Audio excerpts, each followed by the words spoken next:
Thanks to everyone who supported us over on Patreon. If you like this, and you want even more awesome goodness, then you can go check out and go back for our just $1 a month over at patreon.com/boardsandswords.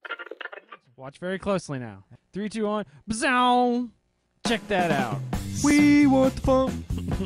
Gotta have that fun. Is it okay if it's okay if like when the bread touches the fries? Do I really want to just stand still and cast a lightning bolt? No, I want to avoid you and shove a lightning bolt across. I just crapped my alien pants.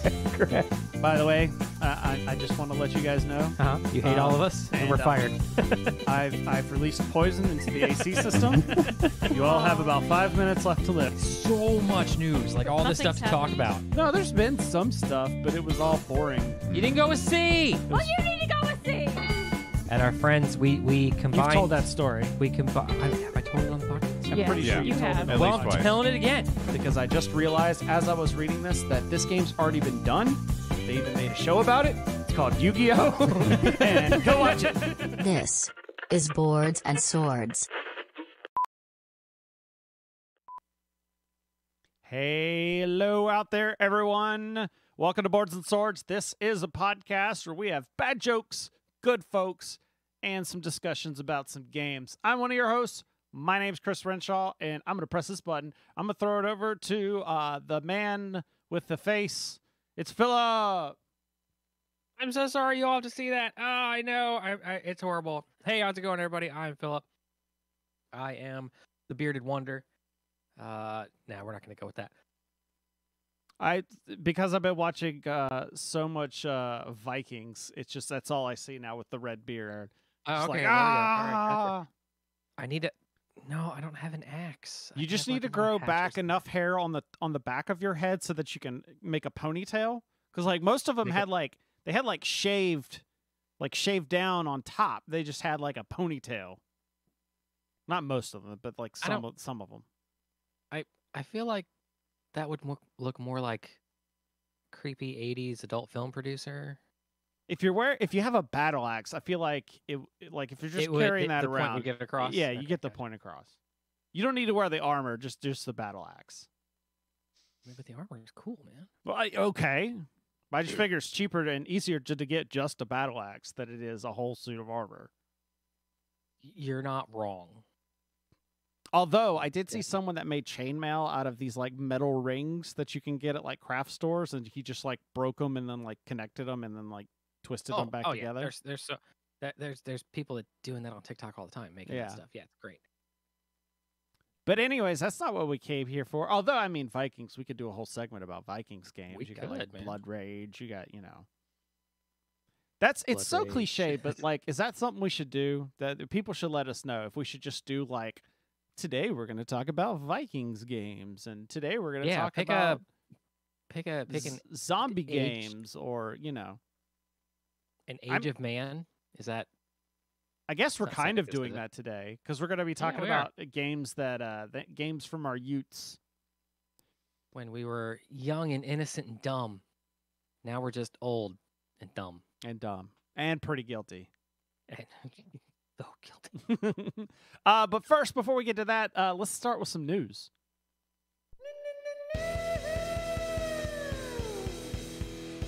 I need to edit the layout now so I could put like your camera on top of mine up here for the news page.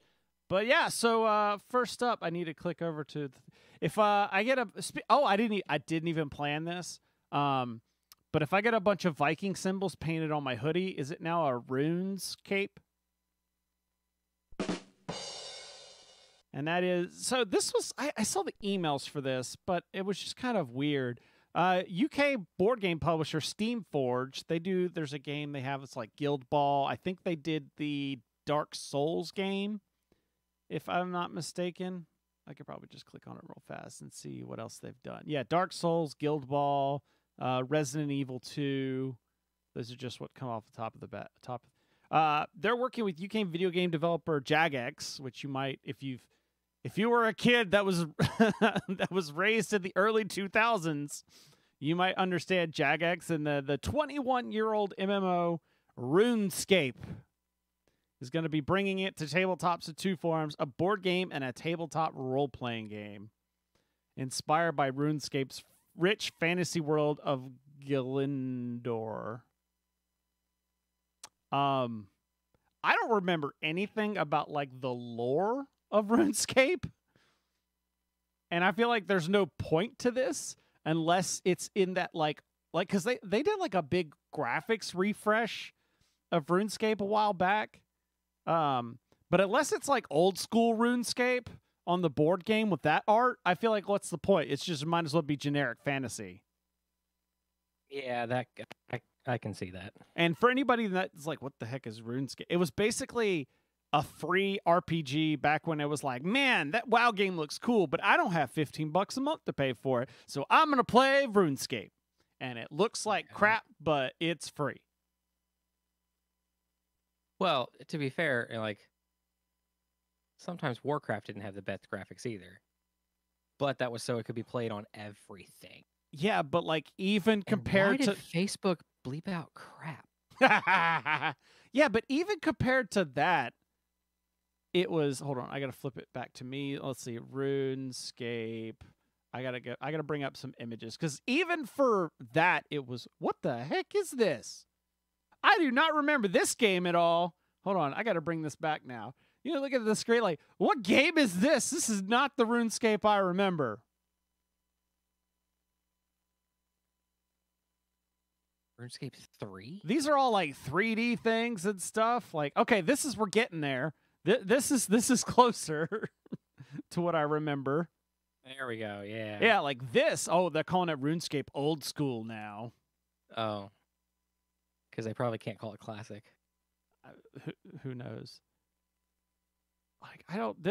Okay. Wait. I'd have to see like what it looked like, or you know, like what the numbers are as far as people playing it versus like back in the day. Oh yeah. Like, are people okay? Here we go. Yeah, this is what I was used to. This is RuneScape to me. So even WoW in like 2014 looked way better than this. Oh yeah, it did. This was just basically I can play this in a Java game. Holy, that looks like the old Baldur's Gate for PC. Like your little inventory on the side there, and a yeah. Is that a chat or is that like a it game was announcement thing? That's chat and announcements. This was like Oh, wow. options for doing things because it was mostly like point and click-ish sort of Yeah. stuff. Both games they're coming out this year. Okay. Tabletop RPG going straight to retail, and the board game going to crowdfunding. So, if you need I mean, there are a lot of. Well, I mean, you said Steamforge does this. They take yeah, video games and turn them into board games. yeah. Oh, both games are set to delight RuneScape and old school RuneScape's player communities with fresh but faithful adaptations of classic quests. I don't know if I remember any quests, but anyways, that was it. It was just kind of weird. That was like, man, they're really kind of like digging for properties.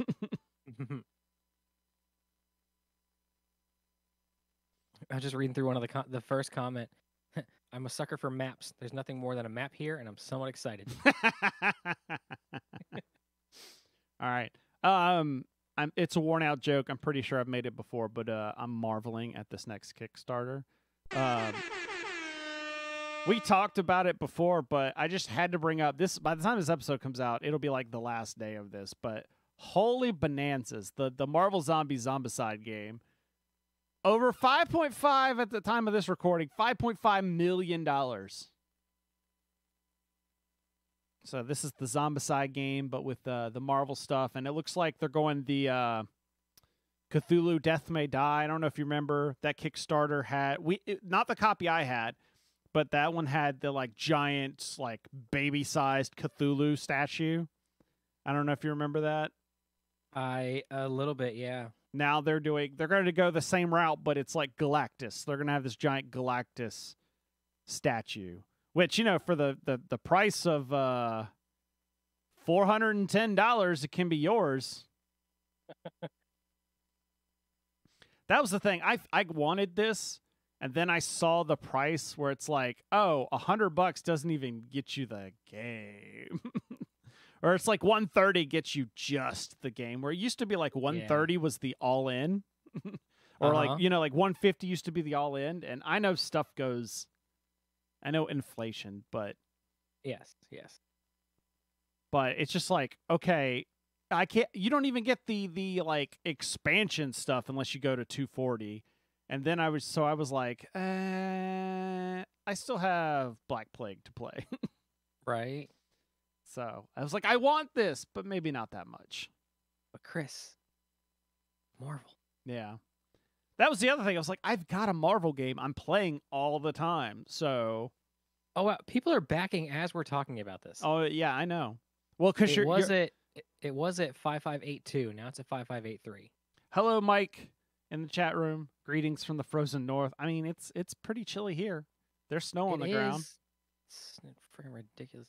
Bullshit. Although I'm kind of at the point where I like snow when it's on the ground, but not stopping everything. If it would just stay off the road. So at work, we have the building we took over. They did not have any type of dock for receiving big 18-wheelers.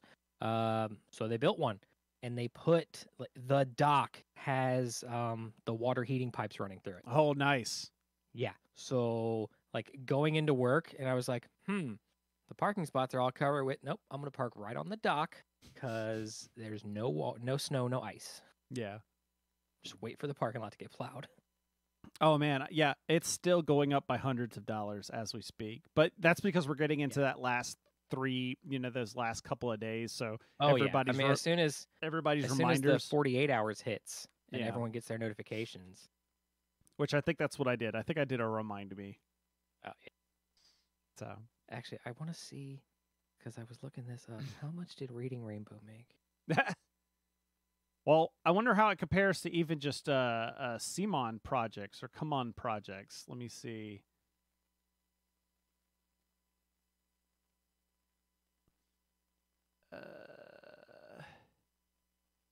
Oh, they don't have. It's not easy access. Yeah, All right. Anyways, so for this next one, I went to a bakery and ordered a bunch of cupcakes and pies. Then later, when I came to pick them up, I only grabbed the cupcakes. The baker said, "What about the Paizo?" So Paizo at Gale Force 9 are announcing a multi-game partnership. Announced a multi-game partnership starting with the release of Pathfinder Level 20 in April 2022. They'll release 2 board games and a card game over the course of 2022 under this agreement. The first board game will be Pathfinder Level 20. In this game, players assume the roles of kobolds who are fleeing a 19th level hero looking to smite them out so he can achieve Level 20 as a character. I love that. That's great. Are they kickstarting this? Because I'm in on that already. Like it wasn't this one. It was another article I think that someone linked in our Slack where it was like it was even more detail where it's like the character the level 19 character just needs that 5 more experience. That's amazing. So there's also going to be a Starfinder. It's the entire game. South Park crew leveling up to kill that guy. That's what it is. Exactly. Final Girl Season 2 is on Kickstarter right now. I would back that, says Mike Hargis. I think, isn't that the solo game from Van Ryder Games, I believe? It's like a horror girl. It's supposed to be one of those choose your own adventure, but it's a horror based where you're the final girl in a horror movie, if I remember right. Is that a question to me? Because I have no idea. No, that's kind of throwing it out to Mike since he brought it up. Gotcha. So this sounds amazing. Only reason that I thought this was funny is we talked about on this show, not maybe like a year ago, could be longer, about how Paizo was in like lawsuits with Wizards of the Coast and how that got all settled out and like they were redoing Tyrants of the Underdark and now they're in bed with like Paizo and it's just like, that's interesting.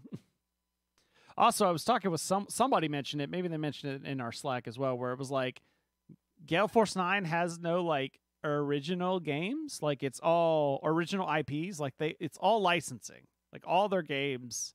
Like there's the Star Trek Ascendancy. There was the Dune one that they did, I think. There was, what else has there been? There's been Tyrants of the Underdark, the Firefly game, yeah, etc., etc. Moving on. If I had an exhibit of city skyline photos, would it become royalty? You know, a la Prince of the City?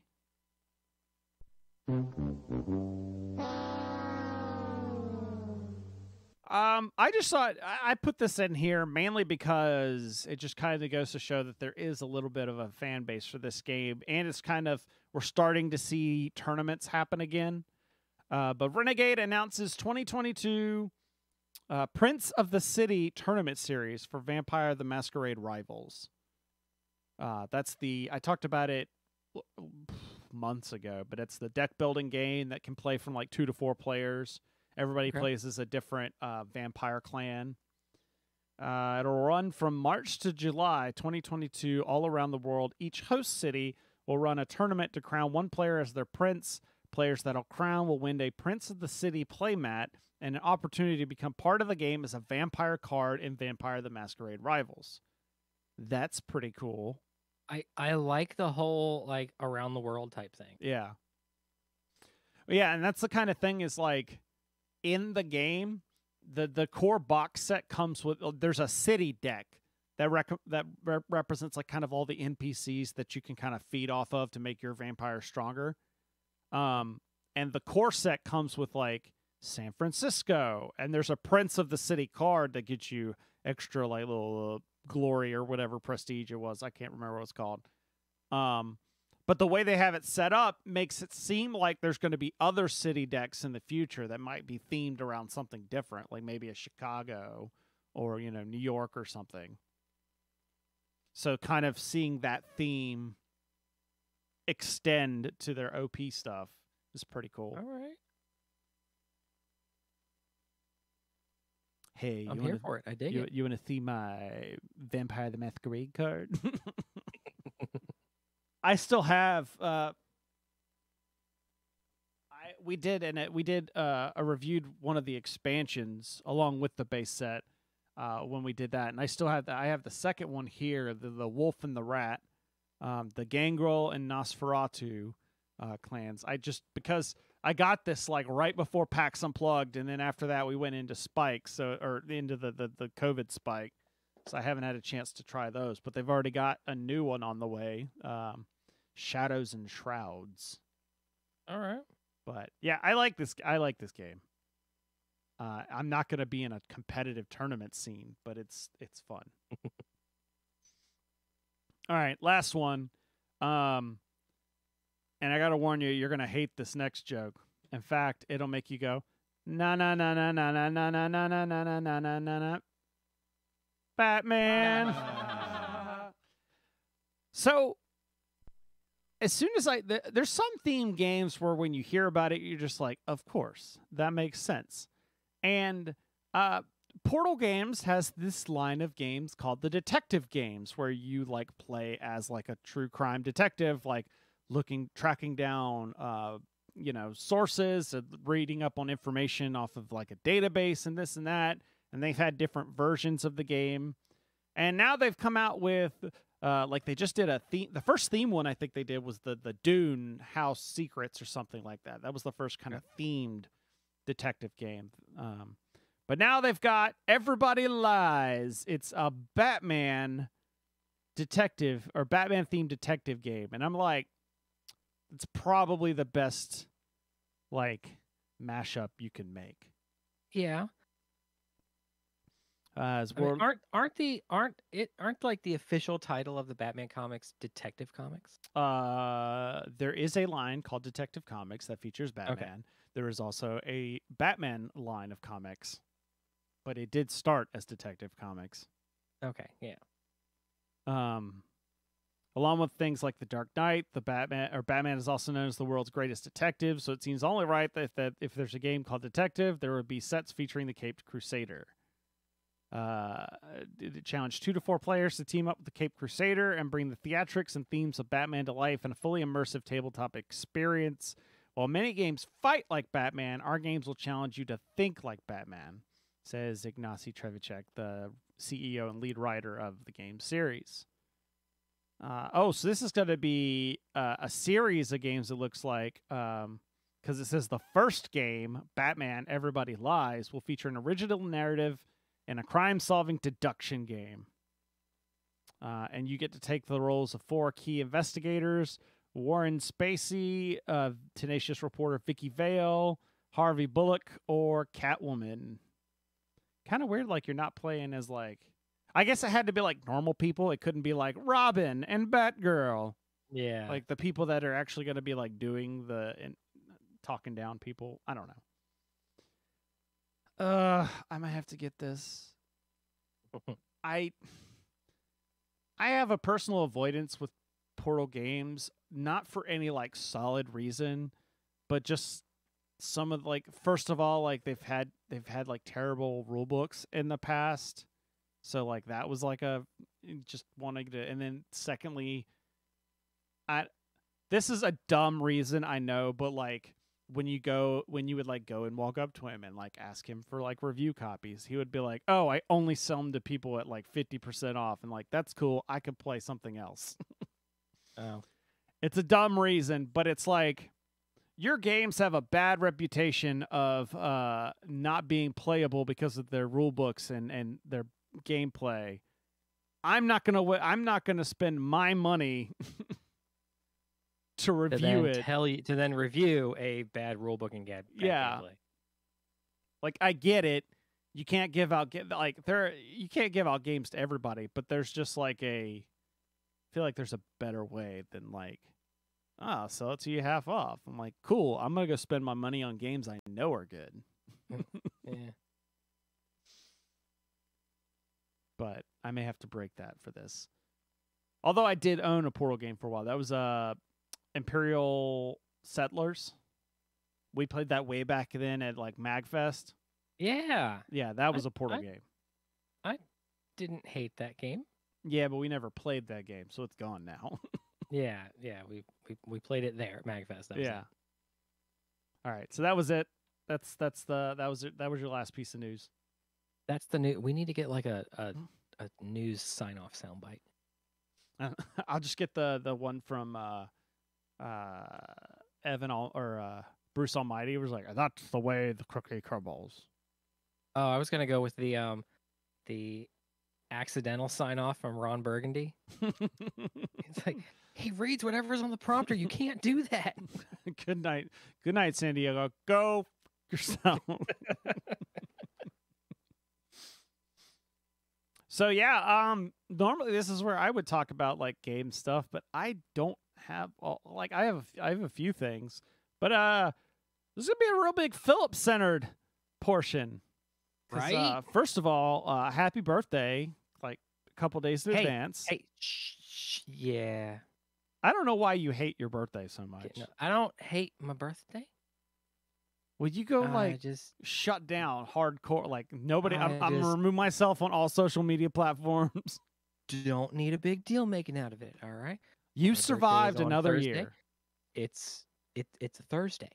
The one thing I look forward to on Thursdays is there's an extra 5 cents off at Shell, so that's why I go there on Thursdays.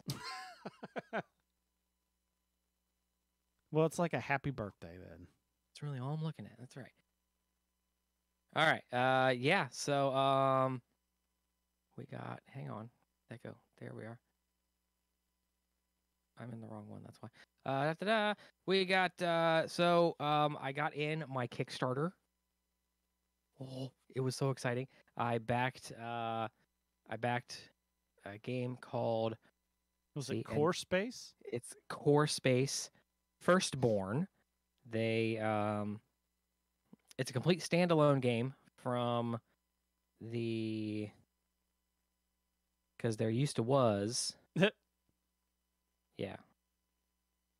There used to was a Core Space game.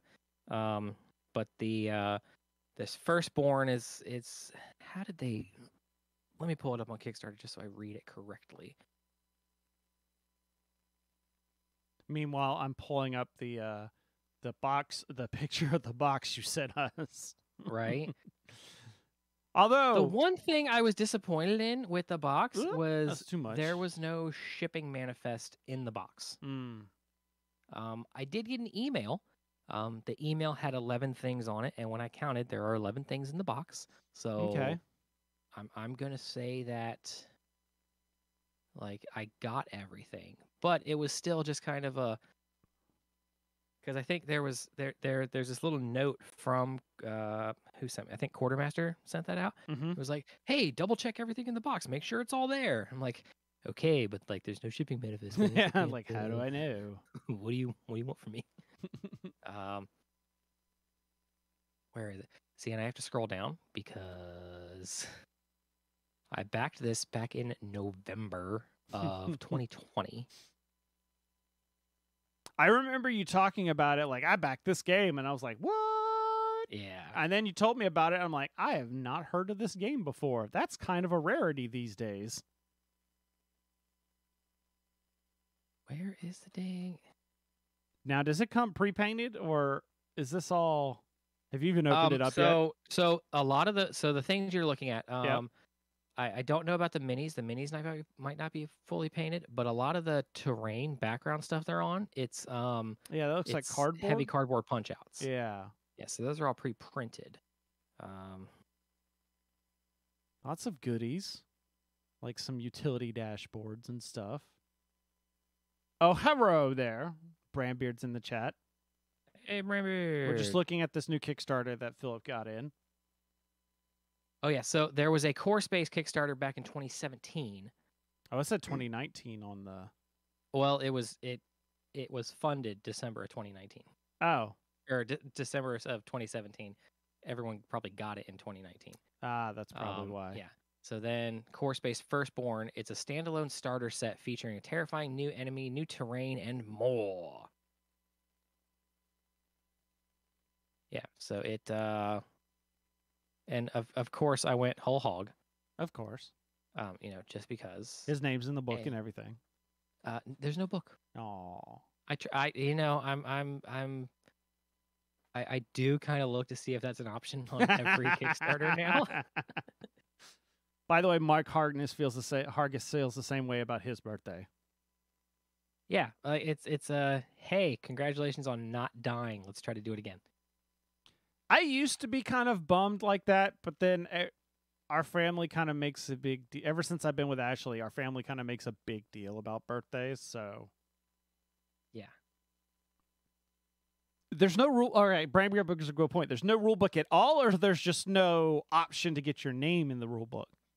There was no option to get my name in this rule book. Okay. See, that's a different story than no rule book. I mean, like I said, I do look for that. I think what's another game I was looking at backing?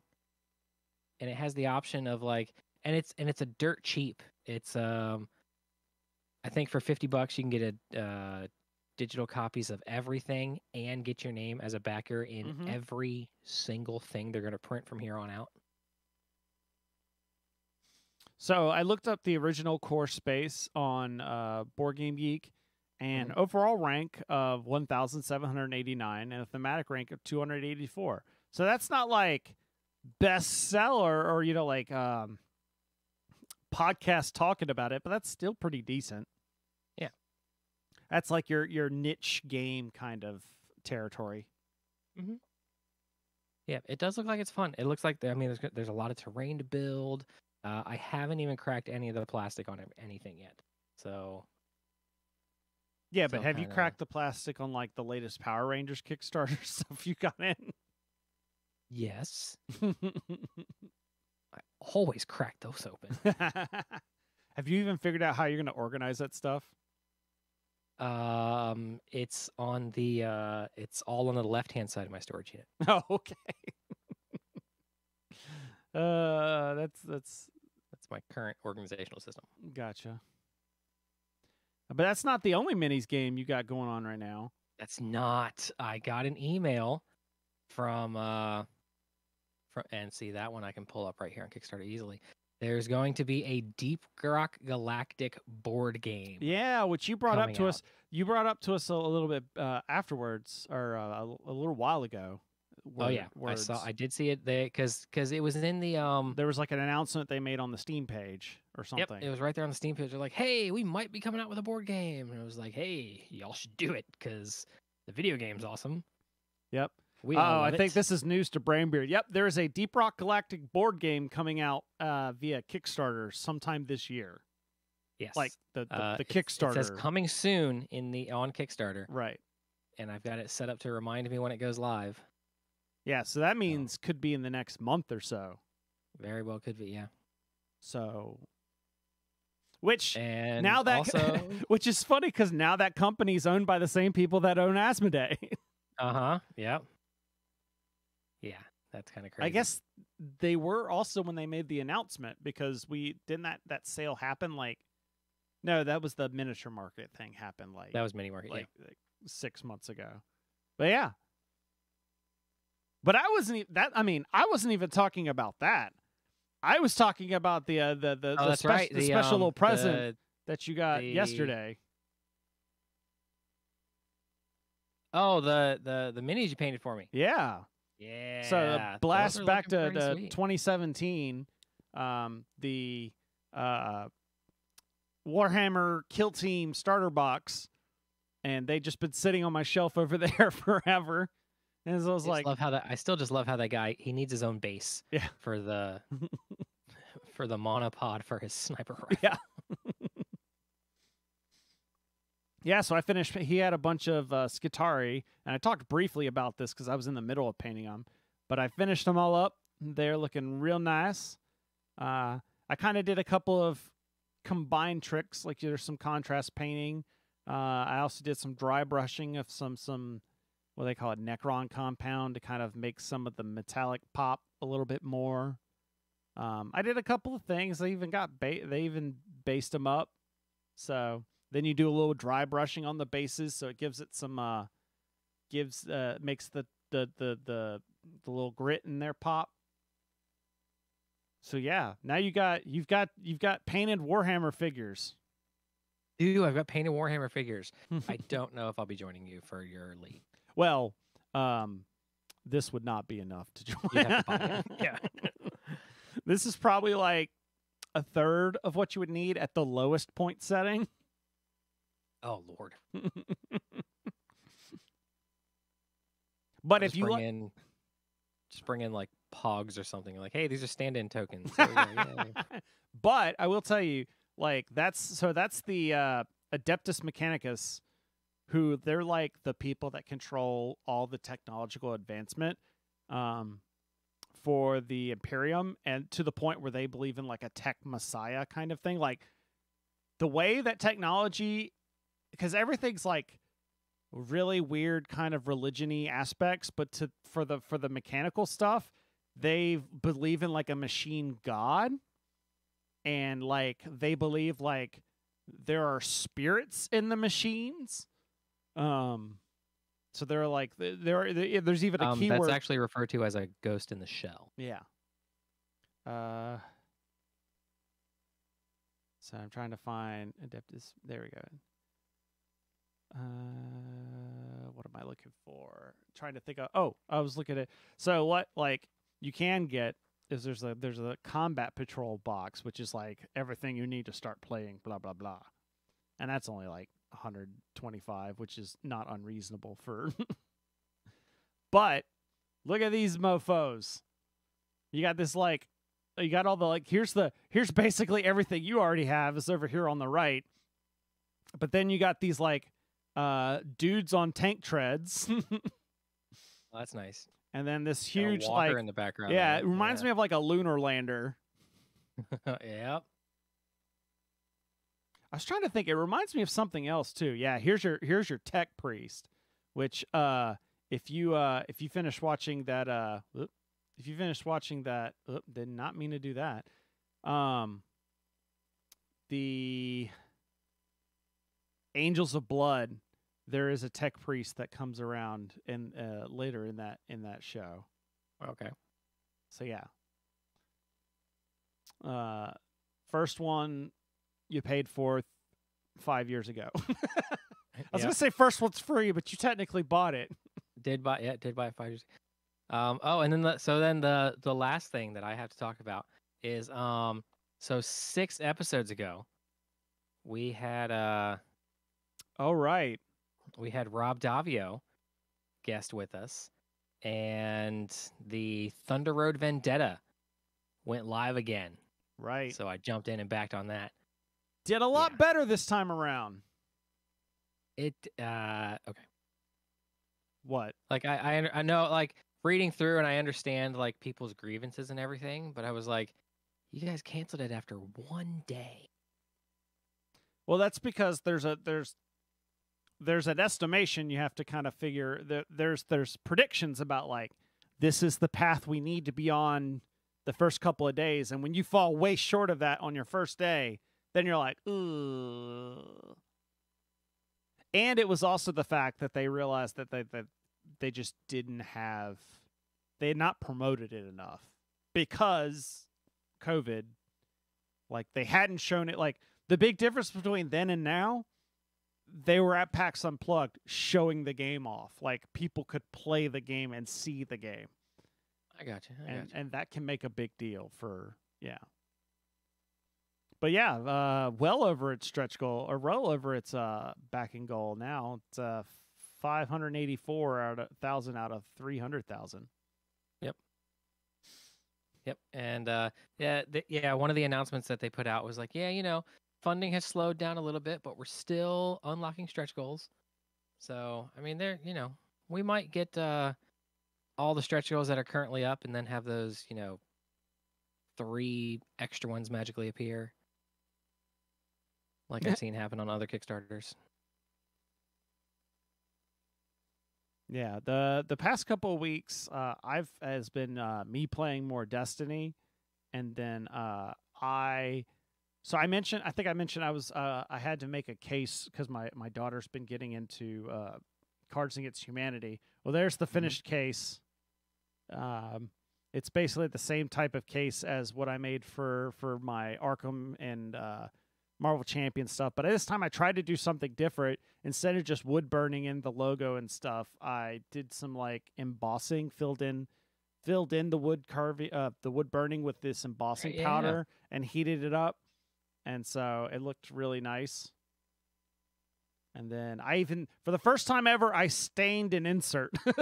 Normally I just I'm not bothering with that, but since it was all kind of black, I just was able to just spray paint it or spray it or paint it with the stain.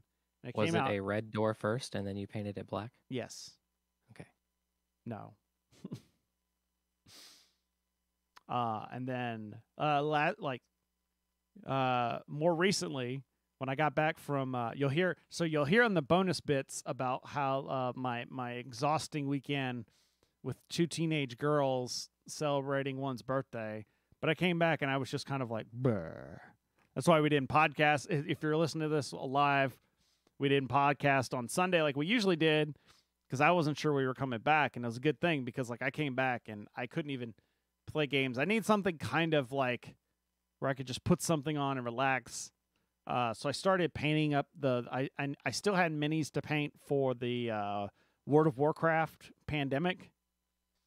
So I started working up some of these. So I got you got Thrall over here on the right side, with his I forgot Doomhammer.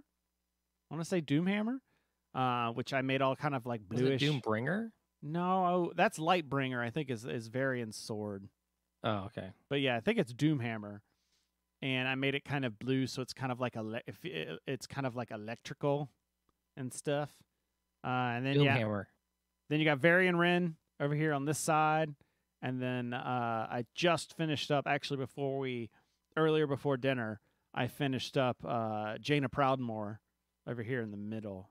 Not 100% done because I still want to do some black inking, but I'm gonna kind of wash over them to kind of pop out some of these details, especially the metallic details. But I was just gonna wait until they were all base coated and then do all the wash together. So, still have like Sylvanas to do. I've got like, let's see, there's that. There's I think there's like 4 other ones. There's like 7 total heroes in this thing. So I'm getting there. And then I can finally like review the game.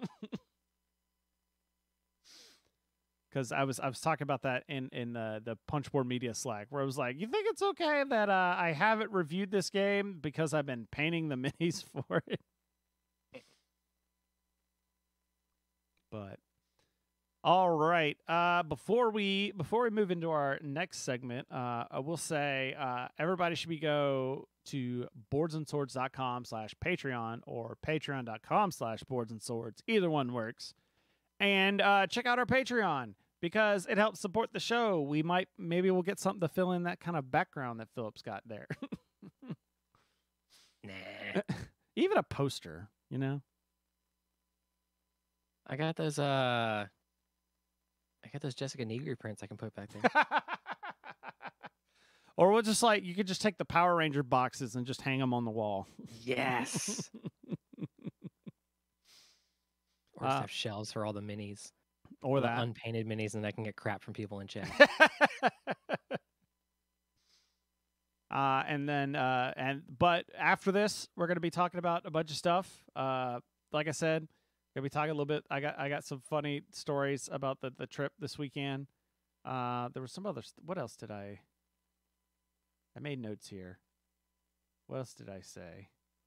Lower Decks, I Am Fish. Oh yeah, I think I told you about I Am Fish. But yeah, I'm almost caught up on Lower Decks. But you gotta subscribe. $1 a month, 50 cents a show, to be able to hear that episode. But in the meantime, we decided, because Philip, you want to introduce this topic, and you want to give me kind of what you were talking about.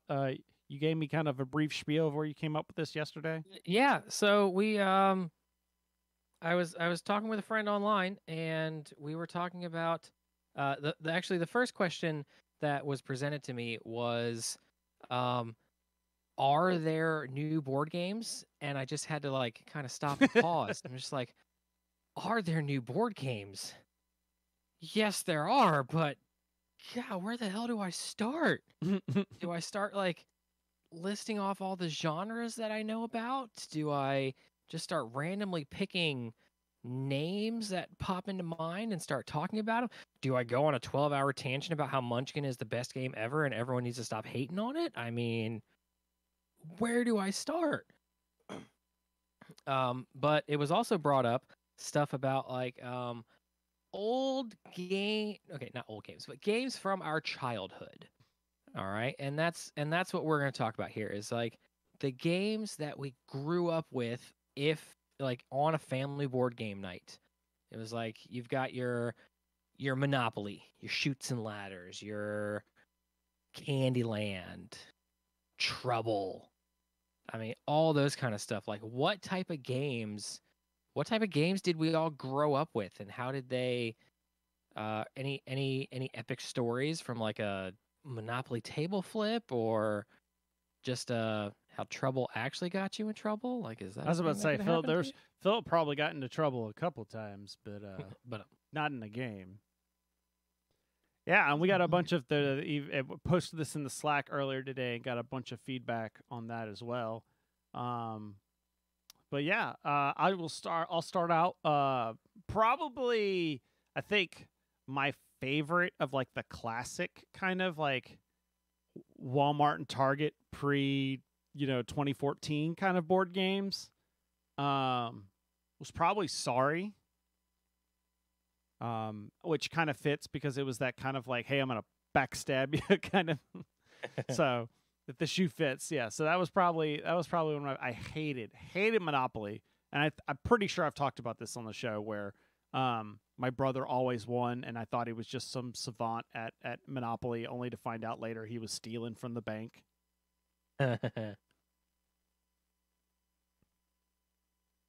We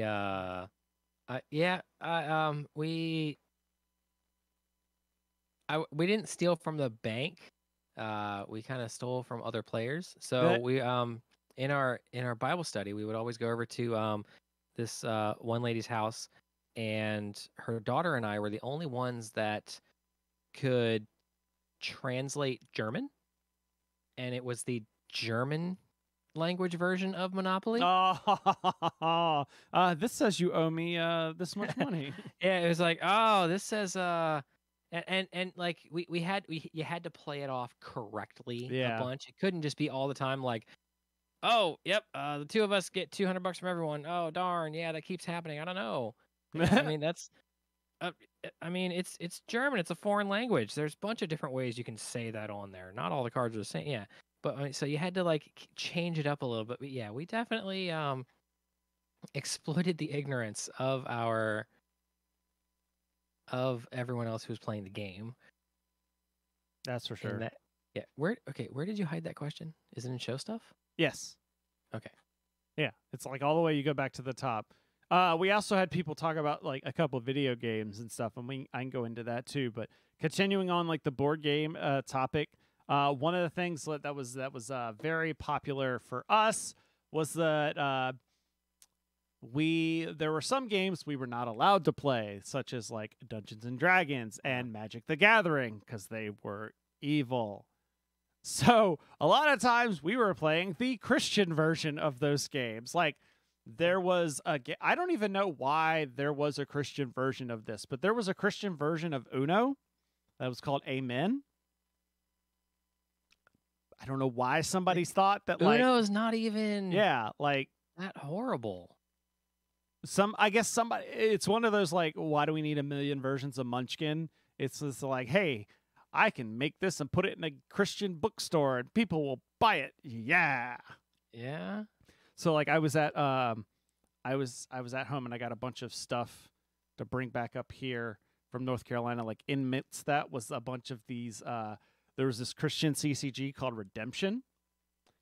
It was probably one of the first, not the first CCG I ever played. That actually goes to Star Wars because there was that Young Jedi card game that came out in the in right before Episode 1 came out. Where they were trying. I did a whole video about this where they were trying to get in the Pokemon crowd, and so Decipher, who made the Star Wars collectible card game, made this game called Young Jedi.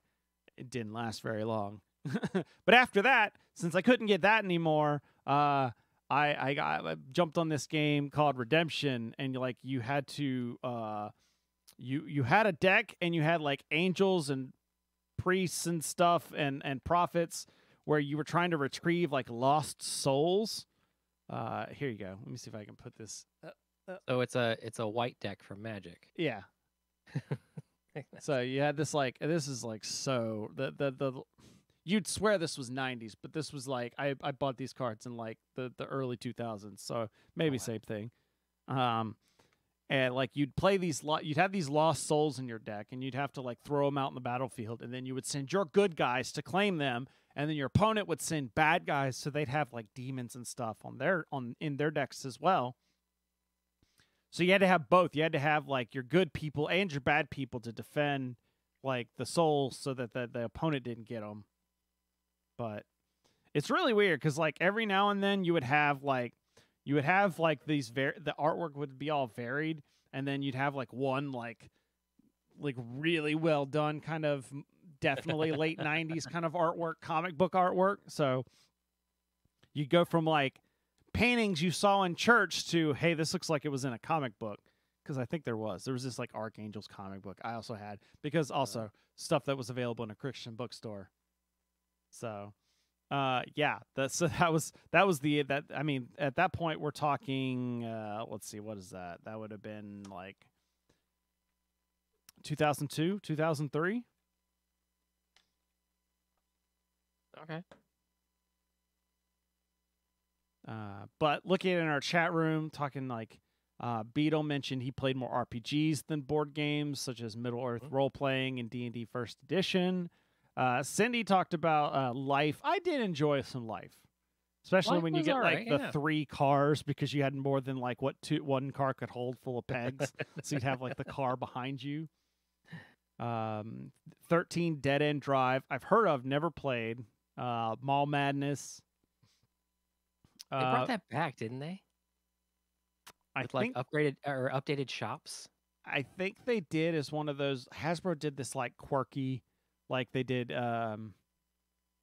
like Monopoly Millennial Edition, like you're all broke, Yeah. and then there was like a Guess Who catfish thing, or no, it was the like what was the dating game with like the Dream Phone or something, Catfish Edition or something. I think it was just called the dating game. Yeah. Beatles also said Star Wars Escape from Death Star. That looks kind of cool.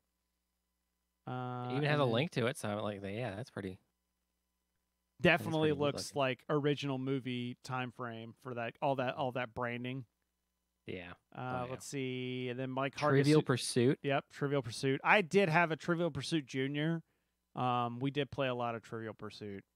In fact, that was one of the Star Wars Trivial Pursuit. there in was my a- parents' house. That is one of the first board games I bought, like myself with my own money.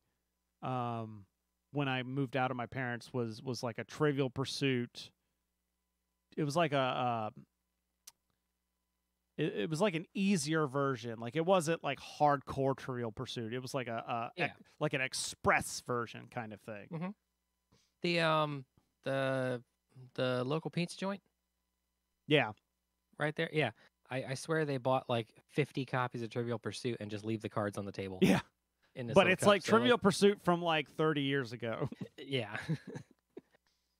Mike Hart said I think one of the questions is like which character hasn't played a Batman, and I think it was before George Clooney had played Batman. So you're like, oh, this card's out of date. Yeah. Stratego, Riss, Uno, Sorry, Racco, which you mentioned in the chat as well. Chinese checkers, Pinochle. Oh, Chinese checkers. Oh, That I was did fun play a game. lot of chess. I was in a chess club. I would definitely. There was a period of time when I was in 7th grade where our math teacher was like a chess wizard. Not like, I don't know if he was technically like a wizard, but he was just really good at chess, and he taught me a lot of strategies and stuff about chess. And then I specifically got a pass from him to go to his classroom in the morning, because like I would always get there like 15-20 minutes before the bell rung, and normally you'd have to wait in like this central area before the bell rung to then you could go to your lockers and classrooms. But I specifically got a pass from him because every morning I would go to his classroom and play him in chess before the day started. Hey, there you go. And it was like finally, it was like peak, like also was like the one day that like you finally end up beating him. Yeah. Mousetrap, Fireball Island, that came back around. yeah. Ants in the Oh, Pants, Mousetrap, yeah. Game of Life, Monopoly. Then talk about like all the action figures and stuff. There was in fourth, was it 4th and 5th grade? In 4th and 5th grade, our teacher had a copy of Stratego. Yeah, we never read the rules. We just we just set up all the pieces and like moved them up and like kind of had a sort of a rock paper scissors type thing, like just this guy can beat this guy and all that kind of stuff. Yeah, we never played it correctly. I have no idea how to actually play Stratego. I did play Mastermind, which reminds. It's funny because now I'm playing like Wordle, and it's basically like Word Mastermind. Boggle, remember that? Yeah, didn't play a lot of it, but yeah. What was it? Taboo. I did like Taboo, and Scattergories. That was when we're getting into like high school age, where like you could comprehend stuff better. Yeah. So at the same time, I'm playing the redemption card game. I like Taboo and Scattergories. That was good. Moving into, because we also had people like, what about video games? And Bidu, who is probably like, I'm assuming like 5 to 10 years older than us, talking about he got a Vectrex console for Christmas in 1992 or 1982. So before I was even born.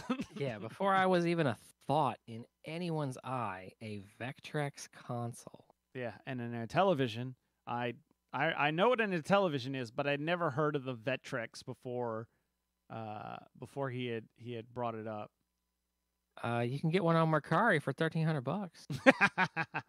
Although when he brought that up, it reminded me of this thing called a Socrates. So let me bring it up here. I had this. This was probably like the first quote unquote console I owned. It was from VTech. It was an 8-bit educational home video game console released in 1988 by VTech. And it had this little character called Socrates that was named after the philosopher. But yeah, the dude looked like Johnny Five. And basically, like, you'd power on, and it would just be like this, like, do do do do do do do do do do do do do. Hold on. Let's see if I can find Socrates game console. You mean he looked like Rob? Yeah, he did. Yes. Oh yeah, here we go. This is totally. So he had like some depth. There was some like thought put into that animation a little bit. It wasn't just like oh yeah, there was, man. Look. Yeah. The cool part was they never stuck. I do remember this, but it had these pop out controllers. So there's like a keyboard in the middle, and there was these controllers that popped off the main console thing, and that basically had like a D-pad and like a button so that you could play like two players, each pop one off and play. But it was like wired back in, so they never fit back in the right way when you try to like push them back in. Yeah. But yeah, it was all like educational games, like math and words and like I don't know where this interior design thing came from because that was definitely not in my game. I don't remember that at all. Maybe it was an expansion. See, going to educational games. Do you remember Math Blaster? Oh yeah. Super Muncher. Did you? Because I agree that the one claim to fame is that I did go to elementary school in the late 80s where or I guess it would have been about 1991 is about when I was in elementary school, where the school computer lab had Macintoshes, like the old school Apple IIs. Not the Apple IIs, but the first Macintosh. Oh, the first ones. All right, yeah. Which, I mean, because they would have been like 6 years old or something at that point anyways. But yeah, we had a whole lab and playing. There was like a Super Muncher game where like you had this guy and you had to go. I don't remember the exact details, but I just remember you had to like move. It was like a grid, and you had to move him to like it would bring like a math problem up. And you have to move him to like the right number, and then you got like power ups and would like eat the other like I forgot exactly how it works, but yeah. I'm trying to remember one. There was this old game on a couple of the computers in the library at my elementary school. You would run around like your high school at night, and you were part of the school newspaper, and you had to run around and take pictures of all these like weird demons or ghosts or whatever to get them to leave. Yeah, so I found an image of the Super Muncher where like it would give you a category like musical instruments, and you had to like go hover over all the things that matched to that and avoid these little enemy things that would appear. Yeah. And then when you got high enough, you could actually attack them back. You would get like the Super Muncher cape, and you would be able to like attack them back. So yeah, if we're talking old school, that's what just got me thinking about it. Was him talking about that console I mentioned. He was talking about the what did I say? Vectrex. It's called Midnight Rescue. There's the pictures. Yep. You had to run around and take pictures of robots to keep your school from disappearing by midnight. Because you're trying to find the bad guy's hiding place, and it was an educational game. That's why it was in the right. It's designed to help strengthen the reading and critical thinking skills of children grades 3 to 5. So 89. Yeah.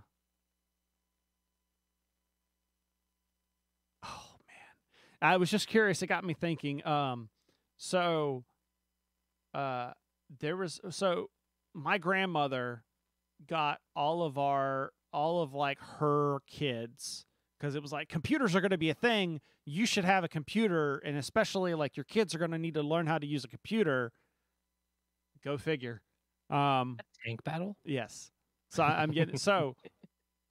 One year for Christmas, she gave everybody a computer. Well, eventually, when those people like upgraded their computers, we got like the old computers. So like it was like 2000, 99, 2000. I'm playing on like a Windows 3.1, 286, 486 computer.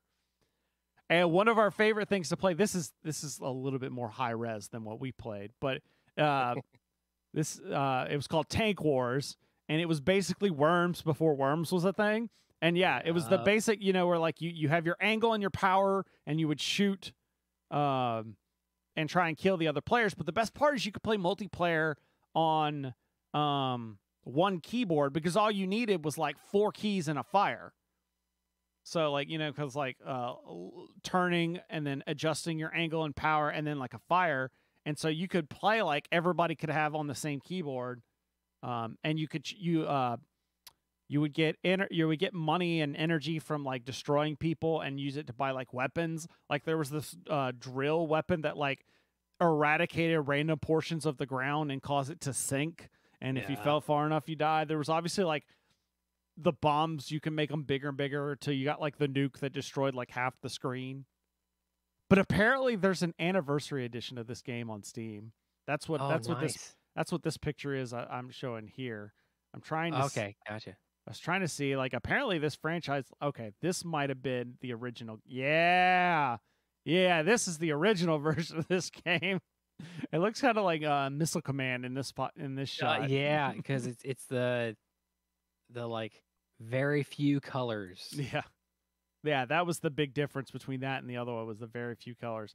And then another game in middle school, we didn't have shop, like the shop teacher had like the same areas like shop, but it was like it got turned into a technology thing, and you'd have these like computers with modules that you run, and whenever you finished your assignment, the computers also they had one game on them, and it was called The Incredible Machine.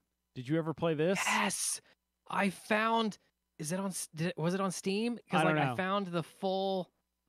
No, it was on it. I think it's on GOG, but yeah, I found the full, the Incredible Machine, the even more Incredible Machine, Incredible Machine 3. Yeah, I think, what was it? You had to like turn on the light bulb or something. There was something like that, and you have to turn on the light bulb, and they cut give the you balloon. Yeah, they gave you like a couple of different things that like you couldn't change, and then a whole bunch of parts that you could basically make your own like Rube Goldberg machine, where like, oh, this basketball is going to come down here and turn on this light, which is going to scare the cat, and they're going to go cut the balloon. Yeah. Oh yeah, that was such a I love playing that. That and we found not really a trick per se, but it was as soon as the level starts, start the machine. Because you were trying to go for a high score, your points go down as you're sitting there contemplating how you're going to build this thing, unless the machine is running. Gotcha. So it was like, as soon as it goes, start the machine. Oh, so then you could like think about it while the machine is running. I see that. And then you can even watch, like, okay, this is the stuff they have like the picture that was up there. All right, this is the stuff they have pre-set up. There's a baseball and a tennis ball. Tennis ball is obviously going to bounce. What can we do with that? I also found I was a couple nights ago, I'm sitting there trying to think about some stuff, and I sent my I'm gonna read you, because it is the most out there description of trying to get here we go. So I send this text to my stepdad, like, hey, I'm trying to remember an old PC game. You start off trapped in a cave, you make your way to a village. Eventually there's a woman who's going to be burned at the stake if you walk into the square in daylight, so you always pass by at night. There's a gypsy caravan where the lady always pulls the death tarot card every time you talk to her. Okay. And yeah. So like, and that is the weirdest. And I'm typing combinations of that kind of stuff into Google and all this stuff. And then finally it dawns on me. I typed in like old computer game, fighter, mage, thief, because those were the 3 classes you could be. Mm-hmm. And it pops up. It's the game Quest for Glory 4. And there's 5 of them, and they were on sale for Steam just now for like $8. So it's like, yes, I'm picking that up. Oh, that reminds me of back when the first console that I ever owned that was actually like when it was released and making games, because we would just get hand-me-downs all the time, was a PlayStation 2. It was the first like console that we got for Christmas and stuff. And so like, that console year or gen was when like the Xbox and all my friends people are playing like Halo and stuff like that. But we didn't have anything like that. And like remembering, trying to find like a good shooter because, like also I'd been playing like Perfect Dark over at my friend's house with his N64 before the PS2 came out. So what we ended up playing a lot of was Time Splitters 2. Oh. I'm trying to find like a good photo, but I only just keep getting like, but basically it was like there's these you had different settings, but it felt very much kind of in that like Perfect Dark / GoldenEye theme of game, where it's just like your gun, you don't even have like a character, it's just pointing the gun as you're like walking along. Yeah. But I bring that up because kind of like what you were talking about, the other day I was on like the Xbox store just browsing around, and they'd had a sale and the game was like $1.79. I was like, well, I guess because it came out for Xbox as well. So the original Xbox emulated version was there. So I was like, all right. I was actually sitting here remembering other game. That was my stepdad and I would play a lot of games. Sometimes it would like he'd be playing it, I'd be sitting on a chair next to him just watching him play it on our old compact all-in-one computer with 600 megabytes of RAM. No, not RAM. I think we had hard drive. How much RAM we had, but I think we had like 600 megabytes of hard drive space. Like that's how little this thing was. But we would play. We played the Quest for Glory game. The King's Quest games, those were kind of interesting. I just remember that, and those were on sale too, so I picked up all those. One of the puzzles is you find this guy. It's a lot of point and click and like type to do commands type stuff. You have to tell him his name, and his name is Rumpelstiltskin, but spelled backwards. So we had to. It took us a long time to go find like the actual spelling of Rumpelstiltskin, just so we could type it in backwards to talk it to this guy. We also played this game. I just found it called The Dagger of Amun-Ra. It was a point and click detective game. You play this female detective who she's not even a detective. She's a reporter. And you got to go and like click around her desk in the newsstand at the newspaper, and there's a murder in a museum, and like there's a whole bunch of things like we did just sitting as a kid and watching and like learning. The game glitched on our computer, so it would completely crash the computer. We'd have to restart the game, and then the loading times were atrocious for back in the 90s. We were trying to read like this paragraph that would pop up on the screen, and it would keep crashing. So we got this system of, as soon as like we figured out where the top point was going to be, like where the first word started. I was like, all right, put your finger there, and now the game crashes, and then we restart. Okay, and now read as fast as you can. And it's like, I think we had to go through like 5 times of catching 3 or 4 words at a time.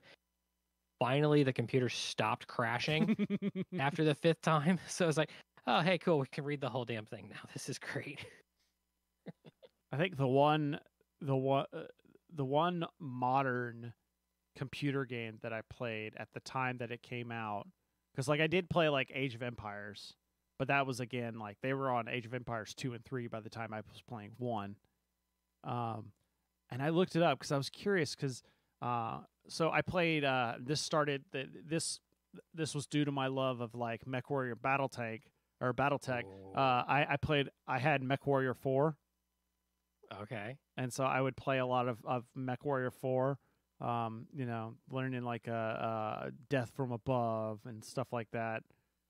Did you know that game came out in 2000? Really? And they just like, I was shocked because there was also a lot of bankruptcies and stuff that came into play with FASA and all that stuff. But like, yeah, it's 2000 was when MechWarrior 4 came out, and they just came out with MechWarrior 5 like a year or two ago. Oh, wow. And so I'm kind of like, now looking through these pictures, I'm like, I'm going to have to go play MechWarrior 5. I started it, and I never really because I got pulled into Destiny. But now I'm like, I'm going to need to get into this game. So, what do you think? Is that a good stopping point? Yeah. So, let us what did you play? Video games, board games, whatever. What got you into gaming? Those were kind of our early days into it. But let us know. Feedback at boardsandswords.com. And let us know what you were playing. And have you had that urge to go back and play any of those childhood games? Or if it was for sale for like $1.79, would you buy it? Did anybody else play Time Splitters? I want to know. Because like I know it was like me, my brother, and like my friend Ian would all play it. Because we were all Sony fanboys with PlayStation 2s and stuff. Which I still have mine up there. I went, I don't know, maybe, I don't remember how many years ago. But last time I was home, I picked up my old PS1 and all those games. Nice. Yeah, I have actually had the original PlayStation, not the PS1. The small, that's right. The big brick. Yeah, the big brick. So that it sits on top of my PlayStation 2 over there. But yeah, so feedback at boardsandswords.com. Also, if you have an idea, like I mentioned at the beginning of the show, for a topic, for some of the times when we don't have a guest on the show, just a topic or something you'd like to hear us talk about. Do you want us to kind of go into like the top 10 of this type of game and that sort of thing? Because our tastes are definitely different than a lot of people out there. Top 10 Munchkin game. Right. I was just saying, top 10 times Philip has mentioned Munchkin. I just go and find clips. Right. But in the meantime, Philip, I think it's time to play that beautiful beat footage, because you actually can.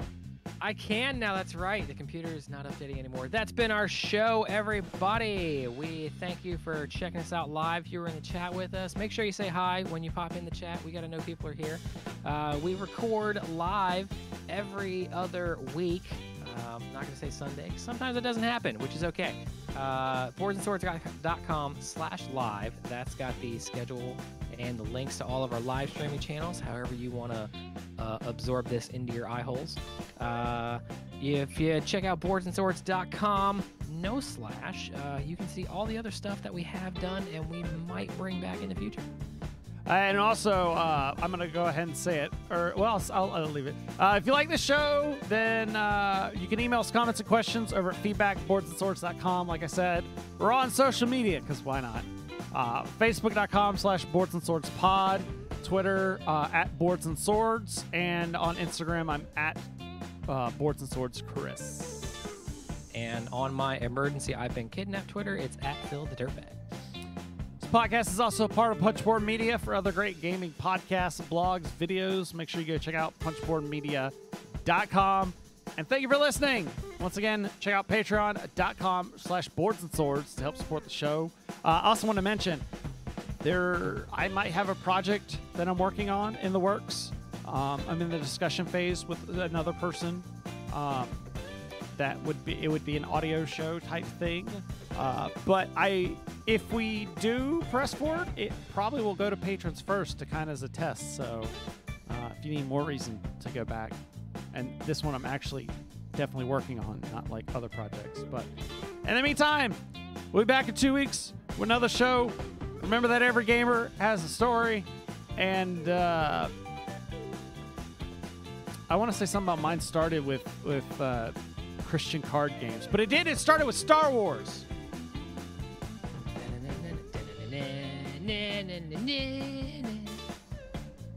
Please don't demonetize. You were off pitch, so I think it's okay. I was off pitch. I was legally distinct. All right. That's a wrap. It's a wrap. So, all right. I'm going to kill the stream and we're going to talk bonus bits. Good night, everybody.